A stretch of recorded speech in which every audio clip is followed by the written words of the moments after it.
yeah. We are back at the podcast table. Are we making our own intro music now? Dicka, yeah. Dicka. Wow. You call it square and what? Oh my God. What's up, guys? Welcome back to the Jenna Julien Podcast. Already an office reference. It was like 3 seconds in. That's got to be a new record. Oh my God. We are back with a new podcast. My hair is crushing it today. It is. Well, it was up in that, like, on top of my head ponytail last night. It looked good. I like that. Your hair is brought to you by innovation, and this podcast is brought to you by Squarespace. I'm wearing a Squarespace shirt. Perfect. Squarespace.com for some of the best websites you can make by yourselves. You don't need anyone. You just make it. It's very pretty, very good-looking websites, professional, and they have 24/7 support. Yeah, you can make it yourself, but if you do need someone, they have 24-hour customer service. Like personal help. So, help. I wish I had 24-hour personal help. I want 24-hour help. With everything. Enter JJ at checkout and you get 10% off your own website. So check out squarespace.com. Thank you, Squarespace, for sponsoring us. Always. All right. Well, first of all, I want to say that I hope you guys like the way we look this week. I've been going through some, I guess you could say, trial runs with this camera and certain color profiles, but I think I might have found one that works. So let me know. Yeah, we've changed the look of the podcast a lot. Quite a bit. Like if you look on the YouTube channel, we're like we have sitting in front of laptops. Like, well, we have phases. Like, right. Yeah, but I particularly like the phase where we were using that little handheld camcorder, and one of us was always out of focus. But like one of us was like violently out of focus. Like the one person was crisp, and then the other person you couldn't even like see. It was like they were blurred. Hey man, all that matters is that we're doing it ourselves. Doing it live. Make something fun. Who cares if one of us is violently out of focus? It's pretty cool that we've come pretty far from starting the podcast. Well, the best part about that was that you just use your imagination as to what the other person looks like. It's like, is Jenna with Julie in this podcast, or is she just with another guy? Because we'll never know. I heard you listening to the Sarah Palin, Billy Ray Cyrus podcast the other day. Dying laughing. We were so stupid. It is funny in hindsight. Yeah, it's pretty fun. I can't believe we did that. I can't believe we did it either. A whole podcast in character like that. Or, well, they did it. But, I mean, ideally, I think we want to have a cooler background than just fucking styrofoam or soundproofing, because it's just kind of boring to look at. But also maybe like down the line we'll have some sort of green screen with a graphic or something. I don't know. Something more interesting. One step at a time. Well, we've been taking like, yeah. One little baby step at a time. First, I want to make us not look completely busted. Why is there a fly in the podcast room? This place is supposed to be quarantined. This is going to be distracting. He better fucking settle. I don't know. Isn't that Bames? That's not Bames. Like Bames is kept. Mock does my makeup, and there was a fly in the room, and Julian was being Mock, and I was like, "Oh, there's a fly," and he's like, "Yeah, that's my pet. His name is Bames." Bames the fly. I mean, this isn't Bames. Bames is way better behaved. Okay, got it. GTFO, you Bames impersonator. Anyway, today we wanted to, I thought it would be a fun podcast topic to discuss and kind of like, I guess, reminisce or just look back on some of the old jobs we've had both growing up. I thought for sure that we had done this. We haven't done a dedicated podcast. So I think we might have touched on it in certain podcasts, but we haven't had, oh my God, this is going to drive me nuts. Stop looking at him. Okay. Stop looking at Bames. It's not Bames. The Bames imposter. Yeah. It's like an Elvis Presley in Vegas. He's one of those Bames. Just kill him. By the end of the podcast, kill him. That's your objective. If you want a podcast alone, I'll hunt him down. It'll be like that episode of Breaking Bad. The whole episode is dedicated to killing one fly. I mean, you should probably get a weapon ready. That's all you can do. That motherfucker. He came so close to you. Oh my God, he's rubbing it in my face. For those of you guys listening on SoundCloud and iTunes, I'm sorry. There's a fly in our room, and it's really fucking annoying. Yeah, what if this whole podcast is just us talking about where it is and its current status? Then you'd be really frustrated if you're listening and not watching. Or would it be like a riveting horror story? Because you don't know what's happening next. Yeah, it's horrifying. It could be one or the other. If you hear a loud slam too, it's probably me knocking. Oh, he's right there. Oh, all right. You know what, Jenna? You start talking about jobs and shit. I'm going to grab. Julian's like he's not going to be able to focus. And you unplug your headphones. Oh, here we go, man. Yeah, we should talk about our old jobs, but like starting in order from earliest to most recent. Yeah, I like that.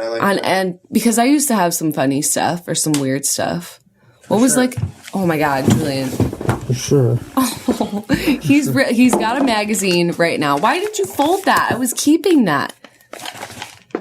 Julian. Hey, there's coffee all over it. Okay, you weren't keeping it. Yes, I was. It's a magazine that Mikey Piff sent me from SiriusXM, and there's like a tiny little picture of me in it. So I kept it because I keep that kind of thing. It's nice. It's exciting. And this motherfucker's using it to kill a fly. It's over here. He's in front of the lights. He's over my head.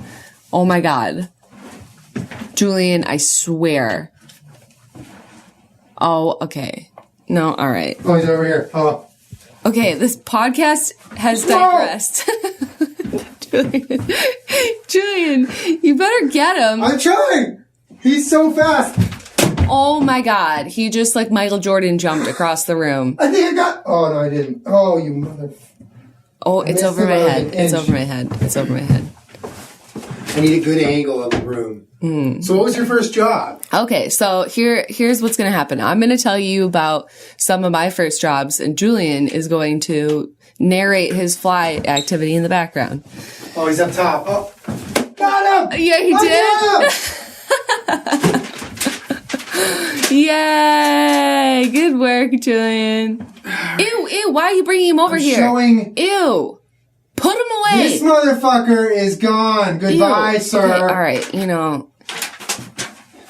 All right. Sit the fuck down. We going to the moon. You thought that shit was going to take an hour fly? There's a Vine. The guy's name is Meech on Mars, I think. Meech on Mars. He goes... You guys, you're welcome for doing Miss Frizzle, are we there yet? He goes, sit the fuck down. We going to the moon. You thought that shit was going to take an hour? Oh, that's such a good vine. That's like one of my top 5 favorite vines. Agreed. Anyways. Okay. So I think one of my first real jobs, because I was a babysitter and stuff for a while. Yeah. One of my first real jobs that I got, I think I was 15. I got a job at a day spa. Yeah. Which is like, they do facials and massages and waxing. And I would go there like a few days a week after school from like 3 to 6 or something like that. Like it wasn't like a 6-hour shift or anything. It was an afternoon, but to me it felt like for fucking ever. And I would also get so ravenously hungry, and they would have like Hershey's Kisses. And so I just remember like trying to steal as many pieces of candy as I could while I was there. So I was so hungry. Yeah. But my job was to like fold towels and like clean and do all the laundry and, clean up the manicure and pedicure rooms. And they would do like medical pedicures. So they used like fucking razors on people's feet and stuff. And like they got rid of it in one of those little like biohazard boxes. Oh yeah, where you put needles? Yes. Yeah. So I had to clean up all this, like the most disgusting, not just like a pedicure, but like the most disgusting pedicures and manicures and toenails. And one of my least favorite places to clean was the waxing room. Wow. So I would clean up like wax strips. That does not sound good. With people's pubes and shit on them. And how old were you? 15. Appropriate. But I got paid, I think, like $6 an hour, which was above minimum wage at the time. What was minimum wage? It was like, I can't remember, but maybe $4.75 or $5 or something. In New York? So, the state of New York? So $6 was really generous, especially for a 15-year-old. Yeah. And I saved like all that money. It was great. Yeah. It was fantastic. I didn't spend it, saved it. It was great. But you saved like all... You still have that in a box? I still have it in a box. I got paid in cash, Julian. I kept my money in a box. You did? No, I had this see-through wallet. We'll get to that. Oh my God. The see-through wallet. I'm ready. I'm ready to hear about it. What was your first job? I'm like racking my brain. Well, I know one of my first like legit on the books jobs was a Little League umpire. I did a lot of jobs like babysitting where I wasn't necessarily like getting a paycheck and clocking in and out. It was more of just like, I can babysit. One of the jobs I did when I was young is, so my mom, I talked about it on the podcast before, but my mom used to do a lot of like set art for TV shows. She's an artist and she would get hired by certain shows. And, studios to do work. And sometimes my mom is a baller, so she would like negotiate with these people and be like, yeah, like I'll do all that if you can like drop it off at my house and then pick it up when it's done. Like I'll do it at home. Oh my God. Because she was good enough for them to just abide by whatever she wanted. So there was one, I had said she worked on Heroes, and there was this one episode of Heroes where it was a high school sports scene, like probably a high school football scene because of the cheerleader, I think. And she had to make a bunch of like student made signs that the students were holding in the bleachers, like go team and shit. And she basically brought it home that time, and she was like, hey, Julian, you want to make $50? Like just draw like what, all these messages on these signs. Cause it was kind of appropriate. I was like 13. I was like almost the high school age. It looked like it could have been done by me. Right. So we spent a couple hours just in my mom's studio, just painting. And I was like, oh, I fucked up. And she's like, oh, it's okay. It's all good. And she made it look right. And then, we submitted to the people and paid me $50 in cash. And then I remember we watched the episode and we got to see some of them on TV, which is like the coolest thing ever. Aww. But, that was like one of my first ways I ever made money as a kid. It wasn't a legit job, but it was for my mom, and she included me, so that was cool. Oh, well, I mean, if we're going that route, I used to do yard work for my neighbor. We were talking about this with Josh, about how he would pay me in silver dollars and shit. Yeah. But I also was like the go-to pet sitter in my neighborhood. Yeah, I never did that. And anytime, because we didn't have pets because my mom was so allergic. Mm-hmm. So anytime someone went out of town, I was like, hey, I'm available if, you want me to come pet your kitty. Yeah. And I watched a dog named Duke a bunch. He was the best. And I watched a cat named Shackleton. And Shackleton. Yeah, Shackleton, I think. That's a dope name. Like furry kitty. And he didn't even really like want to hang out with me, but they would pay me just to go over and like chill at their house and like clean the litter box so that the cat like had a person there. And they would leave like frozen pizzas in the fridge for me. And like that was great. They lived right next door to me. And one time it was like for, a weekend or something, and they paid me $60, and I came home and I told my mom, I'm like, Mom, they gave me $60. She was like, that's great, honey. I'm like, no, that's like life changing. That's like triple what I should have gotten paid. Yeah. And I like marched back over there and I was like, I think you made a mistake. And I handed them like $20 back, and they're like, really? And I'm like, yeah, I can't, this is too much money. I don't know what to do with this. And they were like, well, okay. Like all the college kids that we pay have no problem taking $60. But I remember being like, yeah, but I didn't do anything. You're like no other kid ever. I didn't know what to do with $60. Fair enough. Good on you. It was like a kid though. Yeah, no. I would have found something. Well, especially the guy that used to live in there would pay me a silver dollar at a time. Right. So it's like an overwhelming upgrade. I don't know what to do with that much money. No, for sure. I wasn't going to spend it, but like... Excuse me, I think you paid me a little too much. I don't know what to do. Feel right having it. Yeah. It's like, I just pet your cat. It's not even worth that much. $60 to pet your cat? Fuck, man. Where can I get that job as an adult? Was it a two-way petting zoo? Did the pat you back? No, he never pet me back. Oh my God, his brother's here. Did he live? Oh my God, Julian. There's no fucking way he survived that. You guys saw him. He was dead. He's a zombie fly. Oh my God. No way. The fly is back alive. He's a zombie fly. Okay, he's noticeably slower. Oh my God, Julian. It's in front of the light. It's in front of the light. Oh my God. Any regular people would stop this podcast and start it over, Julian, but we're just going to let it happen. Oh, bitch! What? Did you kill it? I thought I killed it the first time, but his body's over here. I'm going to make sure he's... Yeah, but where's his spirit? You should let his spirit live, Julian. I cannot believe he... Oh, here he is. No.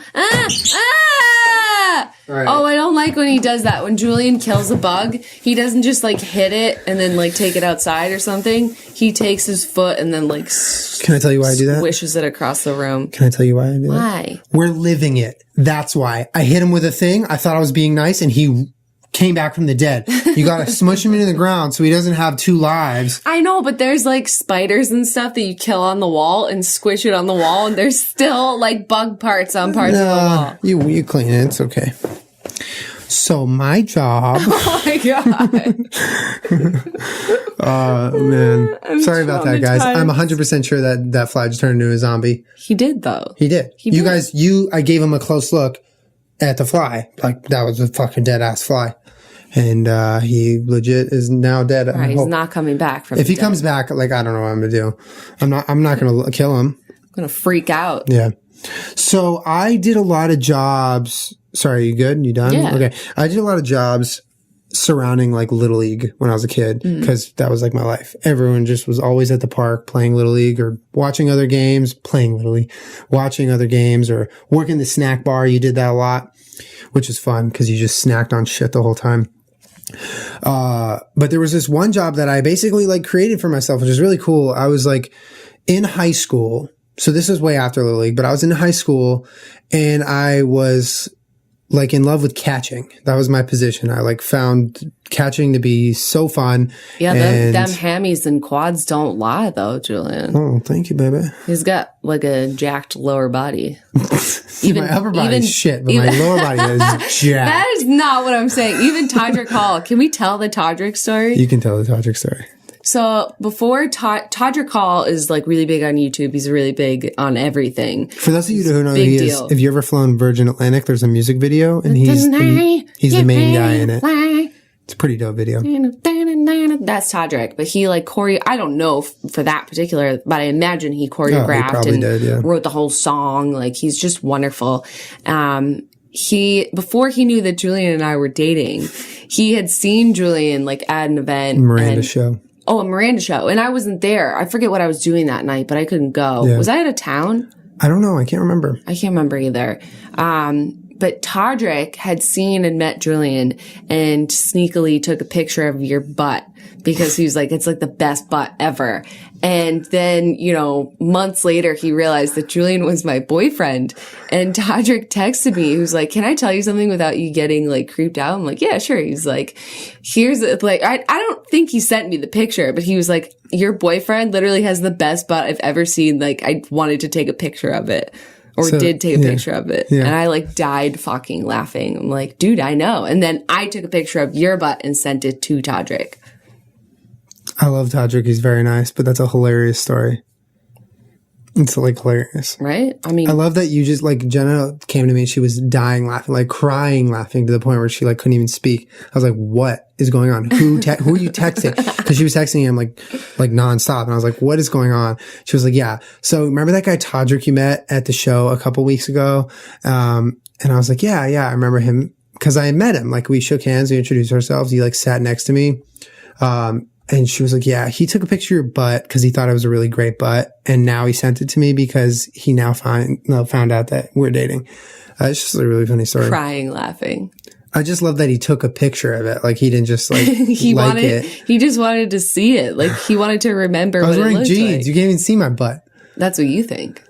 But anyways. Anyway, back to Little League. For those of you that are wondering just how Julien's lower body game strong is, how strong your body is. Strong. Your butt game is strong. Yeah. I mean, it was the catching, and then I also went through like kind of a deadlifting phase in my life where all I did was Okay, so I played catcher, and I loved catcher. Like, I loved catching to the point where I didn't, like, there was a point in my baseball career where I didn't really care to hit. I just wanted to play catcher. I enjoyed it so much, like working on blocks, working on my footwork, working on my speed, everything. It was just so fun and interesting to me. So, I had kids like who were, playing Little League with my younger stepbrother and shit like that, come to me with their parents, say, would you give, my son catching lessons?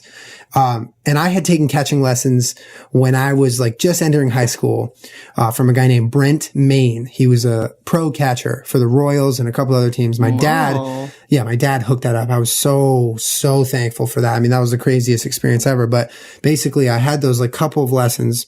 My dad paid for it. It was expensive, but I started to give lessons to kids. Like they would come over and we had a little grass area and I would work drills with them and they would pay me well. And I like enjoyed every second of it, cause that kind of thing when you are like, you're treated like you're a professional at something, even though you're not, like you just know sort of what's going on and you help the kids. And there was this one kid I helped, for a while and he was like really struggling. Like he wasn't getting any playing time and I worked with him and then he just started to like kill it. And it was so cool. Like he hit a home run, I remember, and in Little League, and I was like, dang, like that's awesome. So that was like, I would say probably one of my favorite jobs as a kid. It was a pretty cool job. That was a really cool job. Yeah. I don't think I ever had a job in softball. Like, I was always playing and then I was done. Yeah. Like, I definitely helped kids. Like, we did a bunch of clinics and stuff, but I was never getting paid.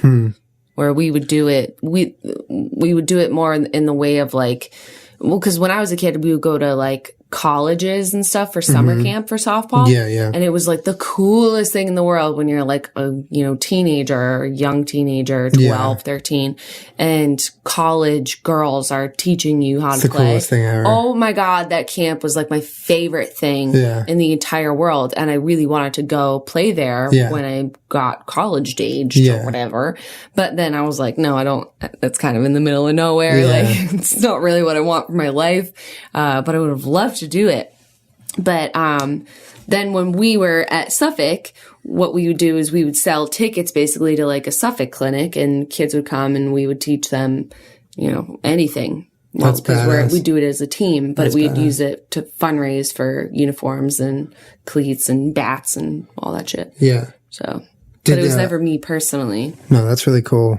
Although I've been tempted plenty of times. I've been, because I feel like okay. So no one has ever reached out to me. I'm relatively underqualified at this point to teach pitching lessons. But when I was like, my fucking prime, man, or like any kind of softball lessons, I would see girls playing softball. Remember in Boston where I showed you where I used to live, that park over there? Yeah. There'd be like girls and stuff out there. I'm like, man, could really fucking light up that the one that was right near your old place. Could go light up that bitch's life right now if I just give her some tips. But how insulting would that be though if you were like just a kid, you're in a park playing softball and some person came up to you and was like, hey, you know what you gotta do? I'd be like, get the fuck out of here. Well, I mean, creepy creep. It just depends. What are you watching me through your window? I mean, it depends. You can take it the wrong way, but you can also be like, wow, that person knows what they're talking about. Yeah. My dad, though, on his street, there was a older man that had played in some ridiculous level of, I didn't know it was a thing, fast pitch, like adult shit. Yeah. But he could throw like, so underhand, if you pitch like in the 60s, that's fast as fuck. Fucking great. Yeah, that's like pro. He would pitch mid 70s. Yeah. And I can't remember honestly what his name was or like some fucking record that he held. Holy but he came over, shit. he was like 70 at the time. Oh my God. He came over and was playing catch with us a couple times. And me and my dad were both just like fucking shitting our pants. Like crazy. It was bananas how fast and how hard he could throw it. And he gave us some tips. But my dad, for the most part, was the one that taught me because he would just read books. Yeah. And then I didn't get a coach worked with anybody until I was in middle school. It's really neat. Well, I like how you have, certain issues, but you talk to other people and they help you solve those issues. Right. Like, say if you're in the middle of the night trying to fix a problem with your website and you need to talk to someone to fix the issue that you're having, Squarespace is there for you. Oh, your segues are second Middle to of the night, they will be there for you to help with the issues that you're having, similar to the issues that you have when you don't know how to pitch. That's right. Or catch. Or block. Anything. The issues will be solved. Job. So if you wake up at 3 a.m. and you're unhappy with how your Squarespace website is going, there will be someone there waiting to help you and make it better. True. Squarespace.com is by and far one of the best ways to create a website for yourself, for your business, for a blog, whatever you want, an online store. Speaking of which, if you create a website, it'll come with an automatic online store for free. It's included in the website. It's amazing. You get to choose the template, customize how it looks, add pictures, links, your social, title, everything. So make it yours. Go to squarespace.com and enter product code JJ at checkout for 10% off of your website cost, which is, it's a nice little chunk off of what you'd be paying. And Squarespace is, I would say, pretty affordable for the masses. And that's what's great about it. They democratize it. They make it easy for anyone to have a good looking website. Fantastic. And they're a great supporter of the podcast. Absolutely. Thank you, Squarespace. Well, I mean, this is awesome because like all of our jobs like at least a lot of them surround the sports we played. Well, so like my next, I'd said I umpired Little League. How was that? It was okay. So I was like 12. This was before I was, So you were umping for like little babies. Yeah. So you're like, how does a 12-year-old ump? Like, aren't 12-year-olds playing? No, I was umping something called 5-pitch. Aww. And what 5-pitch is, it was between T-ball and Little League. Wait, so the coaches pitch and stuff? No, I pitched. There was a machine set up on the mound, and I fed the balls through the machine. Oh my God. And you umped? And I umped. Oh, that is the sweetest league ever. So it was called 5-pitch, and I got hired as an ump. And let me tell you, I was like, this was like so much pressure because the head of the umps in like Santa Monica was like, you know, he hired me and he was the real deal. He umped all my games, and I was like, okay, you're my boss now. Like, I'm kind of scared. So I had the duty of feeding the ball into the machine so the kids could hit it, calling strikes or balls, which, I mean, how do you call a strike or ball when the kid's 2 foot tall and the machine is like a whole 50 feet away, like completely inaccurate. Anyway, so I had to call strikes or balls, safe and out. But at the same time, I also felt like I kind of had to help the kids, like, figure it out. The biggest problems I ever had were just parents who were like, taking it way too crazy. Like, there were certain plays where, you know, the kid would slide, but then he would like run around and like roll around, and then he would technically be safe, but he like went out of the baseline and he didn't get the tag. No. And I'd be like, you're out. And the coach would come running at me like, I didn't see a tag. And I'm like, these kids are fucking 6. Like, they don't even know how to play. Let it go. Anything. But it would happen way more often than you'd expect. And so I would say that was, for a 12-year-old who's still like, you know, I'm just a kid, like having parents like come at me. No, thank you. That was the scariest. But I think it also made me develop a little, like, you know, stand up for myself a little bit. Cause sometimes, you know. Yeah. No, Dad. Yeah, I have the power in this situation. I'm the umpire. Get the fuck out of here. Yeah, exactly. Sir. And, yeah. Yeah. And I remember I would have like talks with my mom and dad, like, you know, like, this is intense. Like, I like it, but it's intense. And they would just be like, yeah, I got to hold your ground. And then my parents would come watch me ump. Aww. They would come to the games that I was umping and watch. Aww. I had a blue shirt with a patch and everything. And then, you know, I graduated into umping Little League when I got older. So, I was behind the plate for a couple games, which was really, really fun. You know, you're wearing the mask. And I loved that because it was like catching, sort of. You know, you're back there.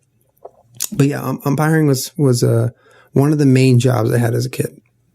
That's really awesome. Yeah. Yeah. I've never been an umpire. I don't want that pressure on my life. Thank you. Yeah. I mean, you learn really fast that I always say this, like I use this as an example, like an analogy for other situations in life, but an umpire is like, when you're an umpire, the most you can please everyone is when you're completely invisible. So when you're doing your job right, nobody notices you. But when you make one small mistake, that's when people pay attention to you, which is a very odd dynamic, you know, coming from an athlete when, you know, it's very different. And so, like, you're never going to please everyone. You're always going to piss someone off. And if you don't piss anyone off, you will be completely invisible. That's really great. Yeah. I even got so into it because I did it for like maybe a year and a half that I went to a Dodger game. Which is an eternity when you're 12. Absolutely. I probably did it for longer, but I went to a Dodger game and it was like, I think it was like with my Little League team or some of the Little League team.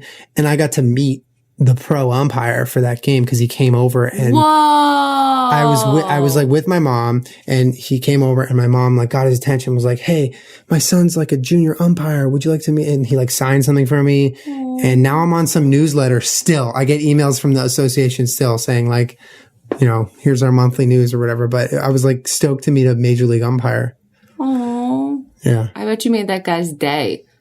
Honestly. Maybe. I don't know. Yeah, I feel like he never gets that. Yeah, exactly. Nobody goes up to an umpire and is like, hey, ump, you're really great. Can I get your autograph? They're exactly. all like, fuck you, sir. I never thought about it like that. That's interesting, yeah. You probably made his day. He felt so special. Thanks, Blue. It's right, Blue. Do you have any more? Well, I mean, I was a camp counselor for years and that sort of thing. But when I was trying to think of things that I did when I was younger, like around that age. But I think when I was a little bit younger than that, and this wasn't really a job because I wasn't getting paid, but I was an altar server for so long. And I used to do, like, Julian, you're what? Your mom's Jewish. My mom, yeah, so I'm Jewish. Yeah. But like, you didn't grow up going to church, did you? I went to church a couple times, but no, I didn't. Do you guys go to temple ever? A couple times for like holidays. Like, you know, it's Yom Kippur right now. We would go as a kid when I was... Well, my dad and my mom would take us to different churches. My mom would take us like into the city, and like they had a fucking choir, like Peace Be With You took like a half an hour. It was, we call it like party church. Like it was fucking awesome. And then my dad took us to like a much more traditional church. Yeah. And, so I was an altar server at my dad's church. And so like I would get my little like schedule printout, and, I would do like a 7 a.m. mass and like a 9:30 mass. So I was like busy, like stuff to do on Sunday. And, like we had our robes and we had to wear like tassels, and we left them at the church. Yeah. But I remember the most shocking thing to me. So your duties include like, you sit through the whole mass, you like carry staffs, and like, you wash the priest's hands before he gives out the communion and stuff. But you go into I don't know if I'm supposed to be telling, maybe there's like secrets and stuff. Did you sign an NDA? Because you didn't, fuck them. Just kidding. But so you go into the back, and it was my job to get the wine ready and all the water to wash the priest's hands and the communion. And the communion comes in a box, and they look like fucking crackers. They're like basically Jesus crackers. Jesus Christ. So when you're eating it, like during the mass, like you're eating the body of Christ or whatever. Got it. Yeah. But I was like, I remember just looking at this box being like, well, I guess I never thought about like how the church gets the communion. Like it goes, it's a box of crackers. I was like, my mind was blown. It was like appeared in. Well, yeah, I just never, ever thought like how the church gets communion or where it comes from. Yeah. It's just at church. Yeah. So it just was like opening this sleeve of like Ritz Jesus crackers and putting it in this like beautiful goblet, and like, carrying it out in my little tray to the mass or whatever. But the worst, I talked about this in a video I did recently. The worst was like, there was a special mass. It was like Easter or something. And, they don't really, after you get the feel of like, mass, that's what you do every week. And then you're pro at it, But I was young. It was like 9 or 10 or something. But one day it was a special mass, and everyone, like the sisters, nuns or whatever, everybody was like kind of stressed out. Like the priest is kind of stressed out. There's like a lot of people. And, I think they got to give a good like little speech, like sermon or whatever we call it. And, they didn't really give us much instruction. And one of the priests or something handed me this giant like chain with a giant, it was like this big, like, like a large grapefruit size ball. And he fucking gets a massive lighter and just like lights it. And he goes, all right, carry this today. Like when you do your little go in the thing. And it's a giant ball of incense. And oh my God. It is like so intense. It is fucking like filling up my entire face. So I'm walking and holding it out in front of me. And I'm just getting dizzier and dizzier and dizzier. Like on incense. Well, cause I used to sort of faint sometimes as a kid. I don't really know why. Like I got tested for like anemia and that sort of thing. I was always kind of like just like a fainty kid. Like we used to just watch like cartoons and shit that would make me feel like fainty. Like I would pass out if I had my blood drawn. Yeah. Like I'm just a fainty kid. And so I'm just like carrying it. And I'm like, you starting to see that like grainy black, like, you're about to fucking pass out. Yeah. And I like kept it together, and like, thank God we like stopped, or like the procession part was like over. So someone like came and took it and like hung it up on the wall. And I was just, you just took a giant breath of air. In my like little robe, like, oh my God, you're such a high-V little kid. I know, like, I so was. Fainty. I know. And I totally, never in a million years, because you're like under a lot of stress during those things. Like, you don't want to mess it up. Like, you're in a room full of adults. Like, looking back now, I totally could have been like, hey, can someone take this? I'm not feeling so good. But I couldn't. It was like, I was at work. That's like adorable, but like heartbreaking at the same time. Like, I would have been like, oh my God, that kid's gonna fucking that faint. Kid's gonna fucking eat it right now. But I did like some church plays. Like, I took that shit seriously. Yeah. But, yeah, that's what I did when I was like that age. That's awesome. I was an altar server. It's really cute. It's a really cute story. Yeah. Jesus crackers. Where did they come from? Did they just get them from the Jesus store? I think so. Well, I mean, if you guys have any funny job experiences that you want to share with us, we'd love to read them in the comments. Because old jobs are funny. Well, yeah, old jobs are funny. Well, were you ever a camp counselor? Did you ever go to camp? Not sleepaway. You never went to sleepaway camp? No, I don't think I did. Really? No. Did you go to like day camps? Like, what did you do in the summer? Yeah, no, I did baseball. Sports camps, and I did baseball camps. I did sports camps, like all sports, and then I did like after the age of like 12, I would go to like clinics a lot, which is like college put them on or whatever organization had the resources would put those on. But yeah, they were all really sports oriented. I never did sleepaway camp. I only just like went camping with my family, but never went sleepaway camp. Did you ever want to go to sleepaway camp? Yeah, I think I did. I don't know why I never did. Maybe I did. Honestly, maybe I did, and I'm just forgetting it because I feel like I forget so much about my childhood. But no, like I don't really remember going to sleepaway camp. I went to like a couple I had a lot of friends who did ones. it. Yeah. Though I went to one that I really didn't like. It was like the popular one or like a really popular camp. My brother liked it, but I didn't like it at all because it just felt like a long extended version of middle school that ran through the summer. Yeah. Like it was cliquey and like, you know. Yeah. But then I went to an all girls like leadership camp and that place was the bomb. Because we would just sit around and like talk about our feelings all day. It's like teenage girl heaven. Yeah. You know? Sounds fun. You like to just, you go and you're just like sullen all day, but like you're with other sullen teenagers. So then you get to feel better. Sullen F. Right? Yeah. I was a dramatic teenager. Yeah, I think all teenagers were dramatic teenagers. But I was like one of my favorite jobs ever to this day was being a camp counselor. Yeah. Like working with kids. It's my favorite. You know, I think I might have done like a day camp counselor, but I never did sleepaway camp counseling. Oh, I never did sleepaway camp counseling. I was only a day camp. Yeah, you know, I think my day camp counseling was the YMCA. I think I did that.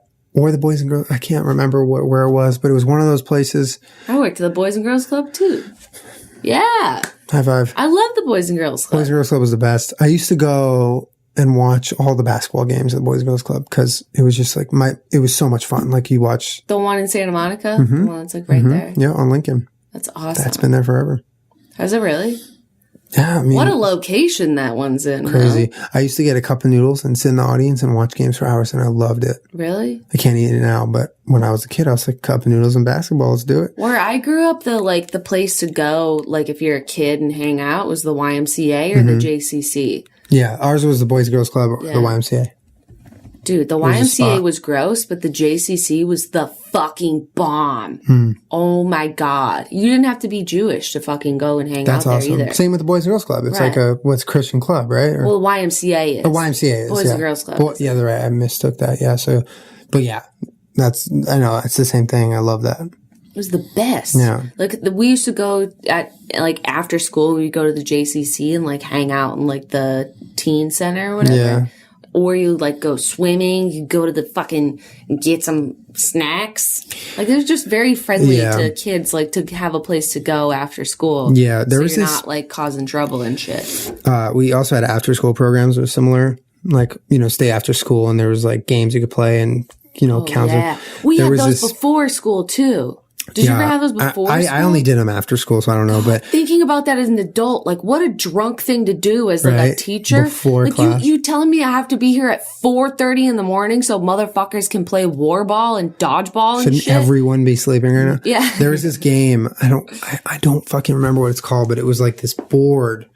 And it was on like a stand and it was like pool. You had this stick and there were these little pucks that you hit around and you hit them. And there was like this map on the dude. If I see a picture of that, that would be like nostalgia central. If any of you know what I'm talking about. Is it a small board? No, it's like, it's the size of like maybe half a pool table. Yeah. And it's, like a wood board and there's like a map on it. And then there's like wood little planks that direct, different things. And the goal is to like do certain things or get your pucks in certain areas to get more points. But we had those at the after school program and we would play that for hours on end, like hours. I would go home when it was dark. I've literally never heard of such I think it might have been either a West Coast thing or a different time gap thing. But if any of you know what I'm talking about, send me a picture and I'll nostalgia my face off because I know I see it in my head, like what it looks like. I could probably draw a picture of it. But you should try and find one so we can play it. Oh my God. I would love to have one of those. We used to play like a lot of Mancala. Mancala. Do you know what that is? Mancala with not marbles, they're little jewels and you drop them in the... Dude, you know who used to fucking crush that game and cheat? Devin. My brother used to fucking cheat so bad. He's amazing at all games, though. He's amazing at cheating and then accusing you of cheating. Oh my God. I love watching him play games with your mom. Like, that's the funniest thing. My mom cheats too. Well, because that's the thing. Like, she'll cheat, or like, even if it's on accident, she'll do something that she's not supposed to. Please. Okay, I'm gonna give her the benefit of the doubt. You can do. You've seen my mom cheat. She just like waits till someone's like, then Devin just like has none of it. Yeah. It's ridiculous. So funny. I'm just so like, I can't cheat. I feel too bad. I can never. I felt bad prank calling people last night. I know. I felt terrible. But like, most of them, I think, got it. And were laughing by the end of it. We edited a lot of that. Someone created a YouTube account called Adam from Lumber and commented on that video. Yeah. Adam from Lumber. So good.